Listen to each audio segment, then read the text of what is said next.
Assalamualaikum sahabat sehat semua. Kembali lagi bersama saya Coach Henny. Hari ini semua teman-teman sudah menjalani diet hari pertama ya. Nah, bagaimana perasaannya teman-teman? Harus semangat. Nah, teman-teman, Coach yakin semua teman-teman yang di dalam komunitas kita, Slim and Health Community ini pasti sudah pernah mencoba berbagai macam jenis diet ya, di internet atau di YouTube, di dunia maya banyak sekali diet-diet yang direkomendasikan. Diet untuk langsing, diet untuk menurunkan berat badan, berbagai macam jenis diet dengan tujuan untuk langsing, untuk menurunkan berat badan. Nah, apa yang berbeda dengan komunitas SHC kita ini? Komunitas SHC ini adalah komunitas yang merubah gaya hidup dan pola makan berdasarkan rekomendasi para ahli diet dan para pakar gizi dunia. Teman-teman sudah punya meal plan-nya masing-masing kan? Sudah baca ya? Nah, di meal plan tersebut itu ada rangkaian berbagai macam jenis menu pilihan makanan yang bisa teman-teman pilih untuk menjalani program diet kita supaya sehat. Teman-teman, meal plan kita di SHC itu berdasarkan rekomendasi dari ahli gizi dunia. Kalau orang-orang mungkin sering mencari bagaimana caranya untuk dapat menurunkan berat badan dengan cepat, terus juga dapat langsing dengan instan. Tapi ada nggak di antara teman-teman yang coba melihat cara-cara diet yang direkomendasikan para ahli gizi? Baik, teman-teman, hari ini Coach akan coba kupas satu persatu landasan teoritis yang Coach jadikan panduan, acuan di dalam pembuatan meal plan kita di SHC. Ada 5 jenis diet sehat yang direkomendasikan ahli gizi dunia yang kita terapkan di SHC. Yaitu yang pertama adalah dietary approaches to stop hypertension. Nah, di dalam diet ini dikatakan bahwa dokter dan ahli gizi menyarankan kita untuk mengkonsumsi makanan rendah lemak dan tinggi protein. Dietary approaches to stop hypertension ini atau DASH diet ini adalah untuk menurunkan dan mencegah penyakit darah tinggi atau hipertensi. Nah, itulah kenapa di meal plan kita selalu diutamakan protein tinggi. Oke. Nah, yang kedua adalah Mediterranean diet. Mediterranean diet ini adalah yang digadang-gadang merupakan diet terbaik di dunia tahun 2020. Di sana, di dalam diet ini, para pakar dan ahli gizi menyarankan untuk sedikit makan daging atau nyaris tidak perlu makan daging dan kembali memperbanyak asupan dari ikan atau protein dari ikan ya. Baik, yang ketiga ada diet yang disarankan para ahli yaitu flexitarian diet, yaitu diet yang fleksibel sesuai dengan kata-katanya ya. Diet fleksibel itu adalah di sini dianjurkan makan protein tinggi dari hewani dan juga nabati. Itulah kenapa Coach selalu menyarankan tetap konsumsi ikan, dada ayam, tahu, tempe, telur. Nah, kemudian yang berikutnya yang keempat adalah MIND diet, yaitu kepanjangannya Mediterranean Dash Intervention for Neurodegenerative Delay. Ini adalah diet yang sangat direkomendasikan untuk mencegah penyakit-penyakit neurodegeneratif seperti diabetes, darah tinggi, kolesterol, stroke, jantung koroner, dan banyak lain. Nah, coba teman-teman kita lihat di dalam MIND diet ini apa yang disarankan. Di dalam MIND diet ini, para pakar sama sekali tidak menyarankan makan daging merah dan disarankan sama sekali tidak makan mentega, keju, dan gorengan. Itulah kenapa di dalam diet kita di SHC, Coach menyarankan no oil, tidak dulu makan minyak. Oke, itu sesuai dengan saran para pakar dan ahli gizi. Kemudian Kemudian yang kelima adalah TLC diet atau therapeutic lifestyle change, benar-benar merubah gaya hidup, lifestyle change. Ya, kemudian kita lihat di sana TLC diet itu juga disarankan, yaitu diet tidak makan daging yang berlemak, tidak minum susu tinggi lemak. Makanya kenapa coach juga tidak memberikan pilihan susu berlemak ya di dalam meal plan kita. Kemudian dilarang makan gorengan, hanya makan ikan dan dada ayam tanpa kulit. Jadi kalau masih ada teman-teman yang menanyakan, coach kenapa tidak boleh makan daging? Coach kenapa tidak boleh makan seafood? Kita hanya akan memakan yang berdasarkan rekomendasi ahli gizi dunia untuk mencegah penyakit-penyakit kekinian yang bahkan menerpa usia muda, tidak hanya usia tua. Nah teman-teman, dengan kita menerapkan semua ini, tujuan utama kita adalah sehat, tapi yang satu paling pasti adalah bonus langsing. Bagaimana teman-teman?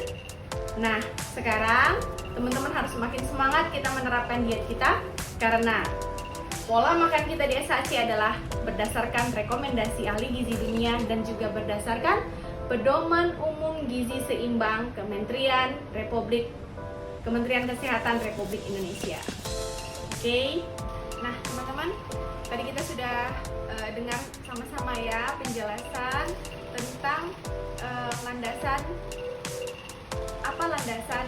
SHC itu membentuk meal plan, ya kan? Nah, sebelum kita belajar mengenai kalori lebih dalam, hari ini coach akan menjelaskan 2 pondasi dasar pembangun tubuh kita. 2 pondasi dasar pembangun tubuh kita melalui nutrisi harian yang harus kita makan. Yaitu apa? Yang pertama ada makronutrien.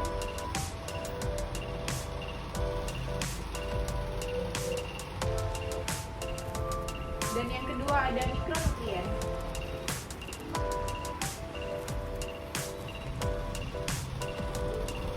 Nah, teman-teman, apa itu makronutrien? Makro, dari kata-kata makro kita sudah tahu ya, makro itu artinya besar.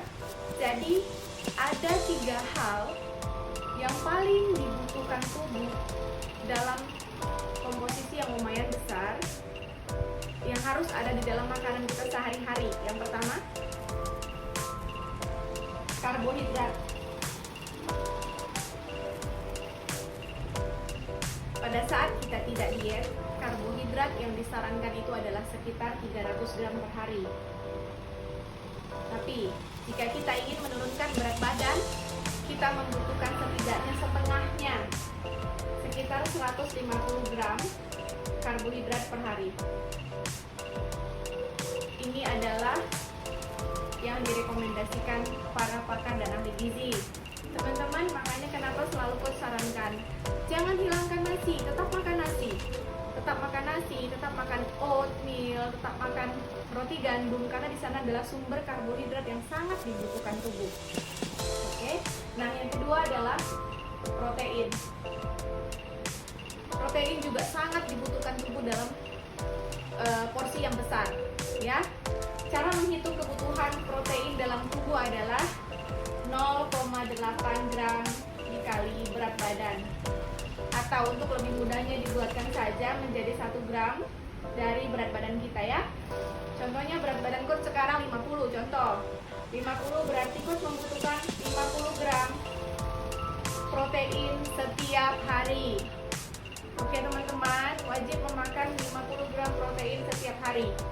Nah, kalau teman-teman punya aplikasi Petsikrit bisa melihat nilai kalori dari 1 buah dada ayam ukuran 100 gram itu sekitar 30 gram protein pada dada ayam.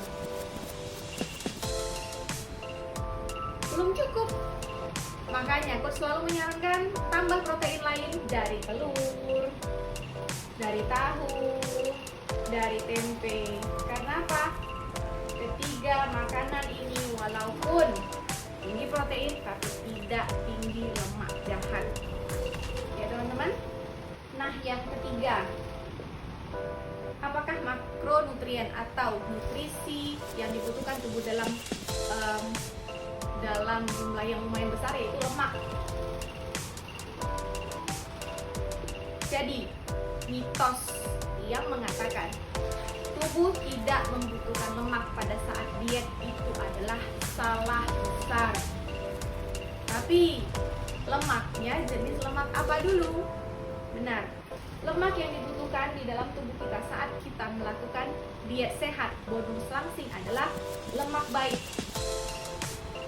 Lemak yang disarankan diasumsi tubuh kita oleh Kementerian Kesehatan Republik Indonesia adalah sekitar 67 gram per hari. Oke. Nah, teman-teman, kalau hanya makan sedikit karbo, hanya makan sedikit protein, dan hanya makan sedikit lemak, metabolisme bisa kacau. Pembakaran lemak tidak optimal. Pembakaran lemak tubuh tidak optimal. Progres turun berat badan juga tidak begitu baik. Oke, teman-teman ya. Nah, kalau teman-teman lihat nilai dari lemak ini, teman-teman bisa cek di Fat Secret, bisa cek di Google, teman-teman bisa lihat di sana akan ditemukan dari sebuah ikan 100 gram itu berapa lemaknya. Tambahkan dari tempe, kan kita makan tempe, kita ada makan telur, kita kan ada makan tahu, kita juga ada makan cemilan seperti protein bar ya, di sana juga ada nilai lemaknya. Nah, kenapa? Itulah kenapa kita di dalam SHC ada 5 kali makan, bukan 1 kali makan atau tidak makan. Kita mau diet sehat bonus langsing, bukan diet lapar bonus terkapar ya. Oke, itu adalah jenis dari makronutrien yang dibutuhkan tubuh. Kemudian yang satu lagi apa? Mikronutrien. Mikronutrien itu adalah zat yang dibutuhkan tubuh berupa vitamin dan mineral. Didapat di mana?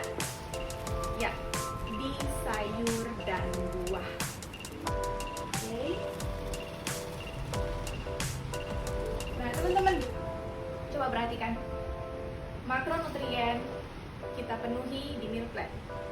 Mikronutrien juga tidak boleh tertinggal, makanya ada di meal plan. Ya, kita mau sehat, kita mau tubuh kita tercukupi. Kalau dia sudah kita penuhi apa yang dibutuhkannya, maka insya Allah dia akan memberikan respon positif luar biasa yang mungkin kita sendiri akan terkejut nantinya. Timbangan berat badannya turun, porsi atau volume tubuhnya bagus, kemudian penyakit degeneratif perlahan-lahan mengucapkan selamat tinggal pada kita. Lalu apa lagi? Ya, bonus yang paling kita nantikan dan semua orang mau adalah sehat produktif sampai masa tua. Jadi kalau teman-teman ada yang merasakan, coach hari ini kenapa saya diet pertamanya pusing, diet pertamanya lemas, diet pertamanya tidak berdaya, coba perhatikan kembali meal plan-nya. Apa yang terlewati? Apakah teman-teman terlalu lapar? Apakah teman-teman lupa untuk memil? Coba dilihat kembali ya. Nah, kalau seandainya teman-teman biasa makan dalam porsi besar, tiba-tiba kita makan dalam porsi kecil, lambung itu pasti dari yang biasanya besar itu tiba-tiba kita isi dengan sedikit, kan dia kecarian makanan ya. Makanya teman-teman, coach selalu menyarankan pada saat merasa lapar, minum dulu, baru makan. Boleh ambil cemilan berupa buah, atau kalau masih ada sisa sayur, misalnya teman-teman lapar itu sekitar jam 3 gitu ya, atau enggak jam 2 udah makan tadi jam 12, coach kok masih lapar jam 2, ambil sayur boleh. Untuk pemula masih perlahan-lahan, jangan sampai terlalu lapar. Tidak boleh, tidak boleh. Tubuh, lambung tetap harus menggiring makanan. Nggak tahan coach nunggu sampai jam ngemil, ya udah apa yang ada makan dulu. Nanti sampai di saat teman-teman seperti para senior kita, seperti saya yang juga udah duluan menjalani program ini, itu sampai nanti terbiasa hanya akan lapar di jam yang sudah kita tentukan 5 kali sehari. Dan nanti pada saat sudah terbiasa, teman-teman akan speechless. Kenapa? Makanan tidak sehat mulai tidak bisa diterima tubuh. Makanan yang tidak diinginkan tubuh otomatis langsung seperti ingin, ya terjadi penolakan di dalam tubuh. Mau dibuang aja bawaannya gitu. Nah, itu pelan-pelan. Allah bisa karena biasa. Sudah berpuluh tahun tubuh kita cekoki dengan makanan-makanan tidak sehat dan dalam porsi besar, tiba-tiba kita mau ubah jebrek gitu ya. Jangan langsung dipaksakan. Beda orang, beda metabolisme, beda kemampuan. Makanya kenapa ada meal plan itu hanya sebentuk rangkaian panduan. Tapi bagaimanapun yang paling kenal diri kita adalah diri kita sendiri. Jadi coach minta teman-teman kalau ada yang mengalami keluhan atau apapun itu, silahkan cek, jangan ragu-ragu, tidak apa-apa ya. Kita sudah memberikan meal plan yang terbaik, ilmu yang terbaik, tapi kalau memang jika ada keluhan seperti pengalaman coach yang sebelum-sebelumnya ya, yang punya keluhan itu adalah yang masih kurang tepat penerapannya. Contoh, coach saya pusing, oyong gitu kan, begitu saya periksa ternyata dia melewati jam makan meal. Kenapa? Ya udah kan yang penting makin defisit makin bagus. Salah. Ada yang mengurangi porsi makan ngemil di sore hari. Berhari-hari dia hanya makan 3 kali sehari. Akhirnya dia tidak makan buah, dia tidak makan cemilan sehat lainnya. Akhirnya sembelit. Nah, jadi kalau memang ada masalah, silakan chat langsung sama coach, tidak apa-apa. Ke grup juga boleh, nanti akan kita jawab. Oke teman-teman, sekian edukasi hari ini. Wassalamualaikum.